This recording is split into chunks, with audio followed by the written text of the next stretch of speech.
we've started off the new fiscal year. Everything's going really well. We've had, we've got the new budget in place. By going through and putting the budget together, we really worked hard in April, May, and prepared that. Had very few issues with it. Got it approved in the time frame that needed to be approved.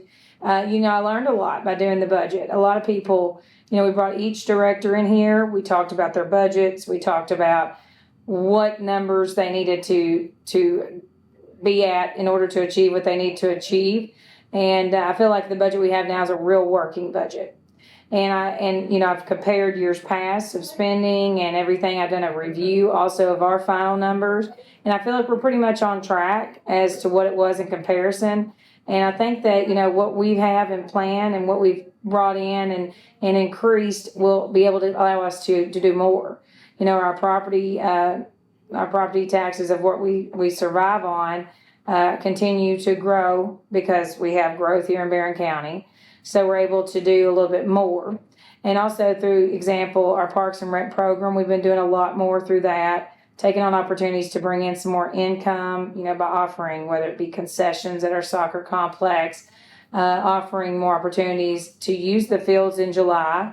We've had a few more tournaments as well. And so, there's been some ways to bring in more income and offer ways to increase those revenues. We've had an opportunity this year to check out our ARPA funds. I actually, through going through all these meetings, I go to all the meetings with the judges and the magistrates, and I'll be able to meet a bunch of different people. And I've had, have you handled your ARPA funds? And so I sat down with Compass. They handle financial information, and then also they work with Sites and Harbison, a legal firm, and they took a look at our ARPA spending, and they were able to look at back our past year's spending and able to count a lot of money towards our ARPA account. And I think it was around $4.4 million they counted in just regular spending that we can count towards our ARPA. And by doing so, that has basically created our ARPA spending that we're just normal spending. So now we have that money that's around $4 million that we can move into the general account. And now, we're actually going to take that money in the next meeting and move it to a separate account as a savings. But, it's great for Barren County because we've kind of completed that obligation of, how are you going to spend the ARPA money and make sure you're doing it the legal way. And Compass has actually told us they would help us out in the spring for our filing of our ARPA report, because we do have some issues from previous administrations of, we've got to clear that up to make sure that it counts. And if not, we have other general spending that we can count towards it. So I think that's a win for the county. And, it's not that we're going to go on a spending spree with this money, but it just allows Barren County just a little bit more freedom on making decisions. And now we do have a pretty good savings account, if we have issues. And, and one thing we've been able to do is we've been able to do the $1.1 million purchase of the U.S. Bank building. I've heard it was a lot more expensive than that. No, it was $1.1 million, which is a steal for the type of building that we're getting. It's a 3-story building that has a lot of office space in there. It has a huge conference room that can be used and facilitated by many organizations here in Barren County now to host large events, large meetings. That's what when the health director, when we talked about the building, he was like, we can host all of our regional meetings here now. This is great, and that's bringing people in from outside of Barren County. The building is huge, and its primary objective is for the health department in Barren County. Health department came to me, the director, Matt Hunt, from the regional office, came to me in January and had just, wanted to introduce himself and talk about what the health department offers. No matter what we do, we are obligated as a county to support the health department. Around $812,000 each year comes out of our general funds to go to the health department. We're part of a regional organization that helps us not have to pay more than that to have a health department. And so we're responsible for the health department building, though, as a county. We own the current health department building, and they said, would you be able to look for us for another facility? And if you can, we have money that we can put towards the investment to restore it. And I said, what are we talking? They said about $500,000. I said, okay, we'll start looking. So we started looking, found a couple properties. They sold pretty quick. And then I got a tip about the U.S. Bank building being possibly up for sale. So I reached out, met the broker, and we did a tour of it. I actually brought the health department in, and we were all real excited. And in about 2 months, from the time we looked at it, at the end of June, we were able to make an offer. They accepted. We went back and forth a couple times, and we didn't just take the first, and they didn't take our first offer, but we came to an agreement of $1.1 million. We put the earnest money down at the end of June. There is some repairs to HVAC that they still have to do, and they will do. But as of today, August 15th, we are approved to sign the option agreement to purchase the building. In that building will be the health department. We'll take up a majority of the building. They'll be the first floor, some of the second floor. We will also house our home inspector. We have 2 home inspectors, a plan reviewer, an administrator. They are currently housed right now at the City Hall building. They're very cramped. And this will give them more space. And, especially because now we're trying to do expanded jurisdiction here in Barren County. We should be approved by next May. It's just another benefit for Barren County and contractors here in our local area. And anybody who wants to come do business here in Barren County. And the other people will be moving in there will be our planning and zoning, as well as bids and some other people that deal with anything to do with property, homes.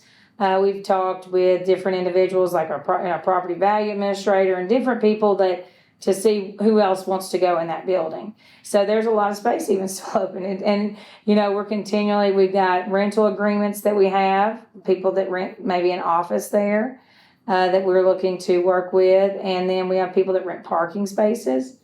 The health department has proposed the idea to knock out the drive-through and add more parking spaces, which would be a huge benefit for not just that building, but will also be for the businesses in downtown, because, when the health department closes at, I think 4:30 in the afternoon, you're going to have available parking there for events and for restaurants and for businesses in the evening. And, I think it'll be a big plus for Barren County. So that's been probably the biggest thing that's happened in the last probably month and a half is the U.S. Bank building. And just making sure that everybody understands that it's going to be a bonus for the area, because that's a very historic property, been here for a long time, and we're going to do everything as a county to make sure that it stays that way and it's well maintained. It's a very focal point as you're pulling down Main Street, the first thing you see, and by the county being involved in it, we'll be able to keep it looking good and keeping our downtown area, flourishing. So some other topics. I'm the chair of the 911 board. Yes, that was I was nominated as the chair in January, my first month. And, I had done research with 911 to begin with and really followed up on how other 911s function, what are the faults of our 911, what are the strong points of our 911. I've met with Metcalfe County numerous times before and after I took office, and we've really been trying to work together to figure out, it's not that Barren County, it's not that Barren County doesn't want to work with Metcalfe County. It is not. It is, we're trying to come to the terms of, the landlines are currently the one that basically funds the 911. Not many people have landlines anymore. So honestly, in Barren County, we're pretty lucky because the city of Glasgow, they fund majority of our portion of 911. I mean, we give what we get from the landlines. It's not that much money when you're looking at a budget of $1.9 million. So the city of Glasgow, because they're city employees of Glasgow, the 911 people here in Barren County, they fund the majority, and that's our portion. That's the Barren County portion of 911. Now, as a county, for Barren County's sake, as the representative of the county, I've reached out to the city to say if we need to do something to help with that, because I don't want the city to take that on if that's something that's, keeping them from doing things. But the mayor basically said to me that they are okay to pay that amount. That's what they have committed to do. So Barren County's portion is paid that way. Metcalfe County's portion is still being determined because, I like to do it based on population.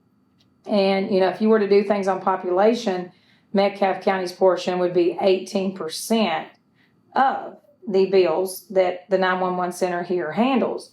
And some people may say, why would they be paying when they have a center there, which they do pay that center bill also? They'll say, why would they pay bills on the center here in Barren County? And that's a valid question until you really get to the back end of things. a lot of people don't understand when you dial 911 in Metcalfe County or Barren County, it goes to this center here first. So if you did not have this center here and all the functions of the center here in Barren County and Glasgow, there would be no one to answer 911 for somebody calling from Metcalfe County. So it really truly is a joint effort between both counties. And, it's just working together to really figure out trying to help Metcalfe County figure out how to generate that amount of money. And it's, and I feel like the percent way to do it is because I look at it like insurance. It's not something that you want to use, but you always want it there. And, you pay for it in the time of need. You want it there. You want to pay for it in advance so that it's there. But yes, so we're trying to kind of figure out all that. We've got about, 2 more months before we kind of really have to make a decision. At the end of September, we have to know something in regards to what Metcalfe County will be doing to basically generate for that income to pay that. But just trying to work with them as much as possible to not feel like we want to work with other counties. We don't want to not have that relationship, but we also have to make sure everybody's paying their fair share, and that we have it staffed and we have it with the right equipment that it needs. So having a strong 911 and an emergency, EMS and a solid hospital and all these factors play a part. Your volunteer fire departments are a huge part too with your, they help you out if you have you have opportunities for lower insurance bills if you're within so many miles of a volunteer fire department. Also our Glasgow Fire Department, all of our emergency services really play a vital role when you're looking at other industries, and it really does play a part in, what we offer as a community. And so, that's a big thing when it comes to the community that we look at is first responders, and that's the reason why we're doing the First Responders Ball on September the 9th. They are a vital part of our community. And, since I've been in office and before, I've learned a lot about, we have a lot of people in our community doing things that are volunteer, and it's to do for the betterment of Barren County. So it's pretty impressive, honestly. Yeah, so, okay, Barren County Parks and Rec, we had a huge spring, and we had a lot of rain, and I was very adamant that we made games up because that was one of the main concerns I had gotten was that we did not make games up, the rain games. In hindsight, I probably was a little bit harder on the makeup games, and it did draw the season out. And people were playing a lot of games. I know that within 1 week, and I'm sorry about that. But I want to make sure, some kids, that league, that's what they live for, and they want to get all those games in, and that's their time they get to play. And so, we did extend the league out a little bit, maybe 1 week longer this year due to that. And we're working on some things too. We've actually now we've approved to put the treatment on the fields that have not been treated for what, so that we don't have to have as many rain delays unless it literally comes a monsoon. And, we have a plan right now. American Engineers is they're looking at the ball fields right now and trying to figure out how do we add more fields there at the current location and how do we add more parking and safer parking. That parking lot, needs lighting. It needs a couple islands. It needs striping. It just needs a better setup, and we can do better than what it is. Honestly. And, Americans helped me lay that out, and it would be unreal if we could get, more fields there because then we could kind of centralize where everybody's going to be at. We were blessed this year to be able to work together with the GAP program and kind of do a combination between the leagues, and we ran some games over at Beaver Trail also.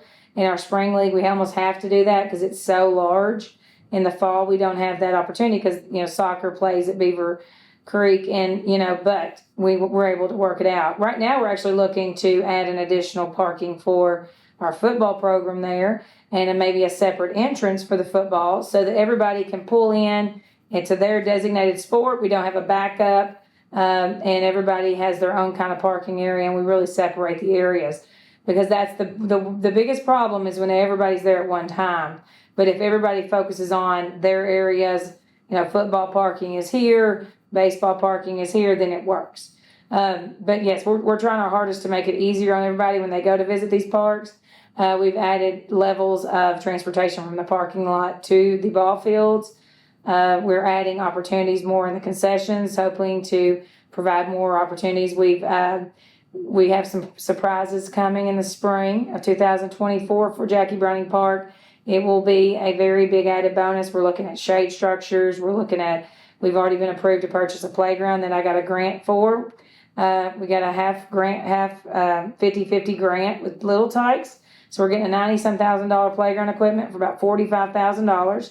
That'll be a huge bonus for out there. You think about it. I mean, I've got little ones, and I know how it was, taking little ones out there, and you're watching the little ones, you're trying to and it'll be in a center area so that, you can watch your kid play and watch your other kid play. And everybody enjoys being at the park. And also kids have something to do in between games or if you're hosting tournaments. And we want people to remember coming to Jackie Browning Park as it being a facility for everybody. And we're really working hard to do that. So.